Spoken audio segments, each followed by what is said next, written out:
Hey everyone, I'm the Real Ron S. Chicago, and you're ready for part two with Pimp Daddy Supreme. Are you ready, Pimp Daddy?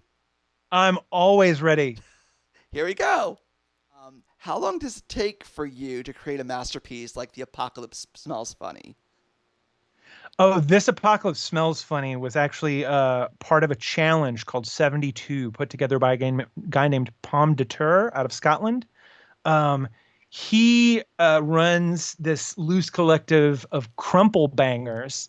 A crumple banger is a very specific, like this. It's this emote, like almost perfectly. Like when something is good, but it's bad, but it's weird, and you're like, man, I really like that. And like you have like one eye kind of squinched, and you're like, yeah, oh, that's a crumple banger. So it's usually pretty humorous. It's usually pretty like wild and just and frenetic.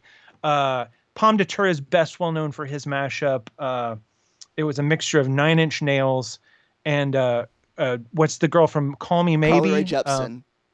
Carly Rae Jepsen. He did the Call Me a Hole mashup that was really, really, really popular. I play that. He's probably going to hate the fact that I brought this up because he's got hundreds of mashups that he's made, some of which are they're unbelievable, is what they are. But it's sort of like being that band where you have the one hit that eclipses all others, and they're all like, "Play the hit, play the hit." So I want to know more about Monsters of MASH. What is that? So Monsters of Mash is a program that I've started on Twitch every Wednesday at 2 p.m. Eastern, 11 a.m. Pacific. That is a deep dive into mashup culture, looking through the lens of the producers that helped create a worldwide phenomenon out of mashups. We've had everybody from Trademark Gunderson and the Evolution Control Committee.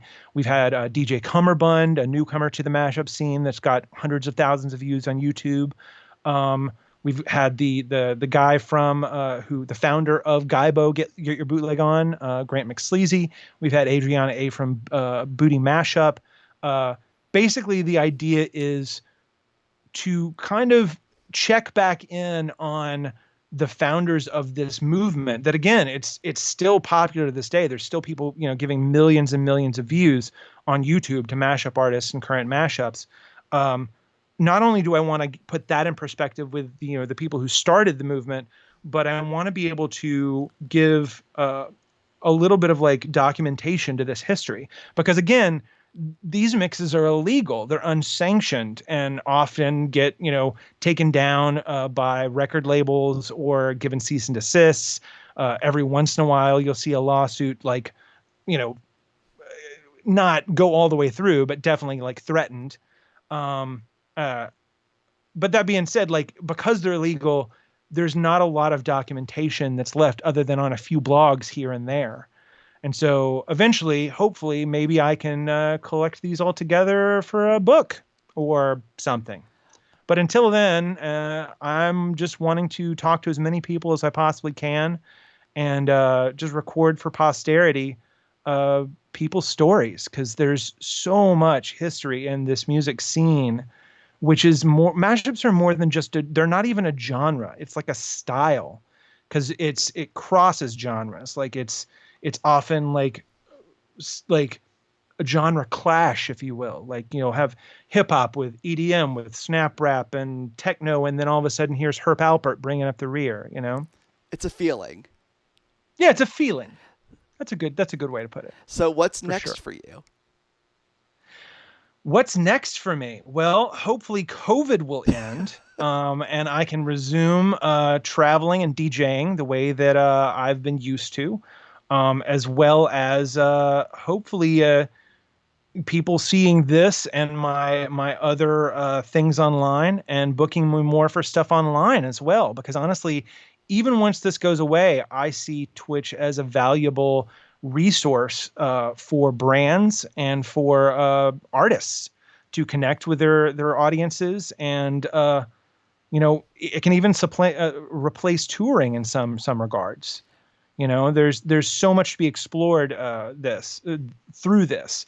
But of course, the thing that really, once again, gets in that way is current copyright laws and whether platforms will continue to support DJs like Twitch does currently, or what performing online looks like. So for now, I'm just enjoying the freedom that Twitch allows.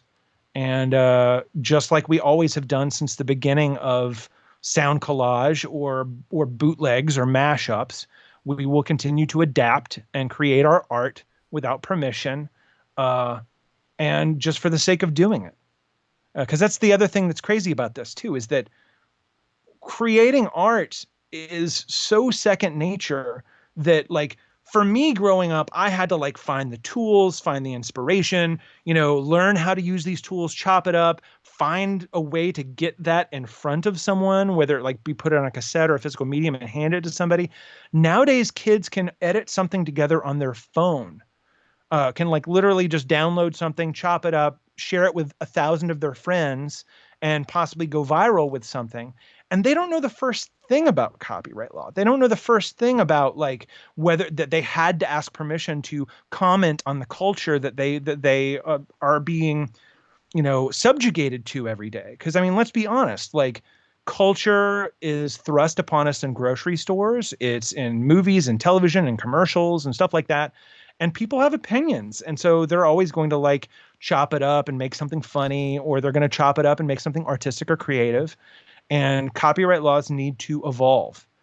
Thankfully, I'm lucky to know someone named Michael E. Harrington, who is a copyright expert who's been working supposedly on helping the Copyright Office, the U.S. Copyright Office, evolve copyright law for AI, which is really, really interesting. I'll also put this out here for future use. I'm currently awaiting someone to call me back on something that I used to do in person back in the day, and that is I also speak about copyright at universities. I've spoken at the University of Northridge, California. I've spoken here in Nashville at the public library. Yeah. So if anybody wants to book me to talk about remix culture or copyright or anything else like that, my name is Pimp Daddy Supreme, and I believe in remixing and mashing up and copyright infringement. And on that note, what would you like to say to all your fans and friends out there listening and watching you? Well, I hate to be cliche, but if you're not already following me on Twitch, please follow me on twitch.tv/PDSMix, as well as on YouTube, youtube.com/PimpDaddySupreme. It's one of the only places that I go by Pimp Daddy Supreme and not just PDS Mix. But you can find me everywhere else at PDS Mix. I'd like to thank those of you who have donated to me to help keep me alive and feed me. It's much appreciated, and definitely has gone into not just my stomach, but into improving the recordings that come to you and the live streams. So again, without my fans, I'm nothing. So I love you guys. Thank you guys so, so very much. I want to thank you, Pimp Daddy, for popping in today. I want to remind everyone watching that I stream Monday, Wednesday, and Friday from 6 to 8 p.m. Central, and Sundays for TDS from 2 to 7 p.m. When is your weekly show?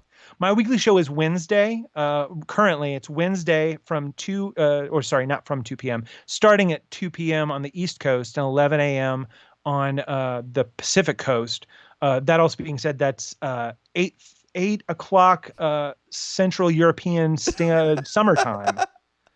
Yeah, the weird part. This is the weirdest thing about Twitch, though, and the weirdest part about like the fact that I've basically DJ'd and produced music for the world since the late 1990s, is that I've got friends and fans in New Zealand. I've got friends and fans in Germany. I've got friends and fans in Rio. Like, when the hardest part about Twitch for me was trying to find out when to sleep, because your shows, like, first of all, I'm in Central Daylight Time, CDT, in Tennessee here, and most of my Twitch crew is out on the West Coast. So I'm already like, starting at 10 o'clock, and they're only at like 8 o'clock, so I'm staying up later and later. If I get a gig that's midnight to 1 to 3 a.m. their time, that starts at 2 at my time, And then if I'm doing something for like somebody in New Zealand, again, it's like, I don't know. At that point, it's all bets are off. But yeah, so just trying to get the sleep schedule in COVID land has been an adventure.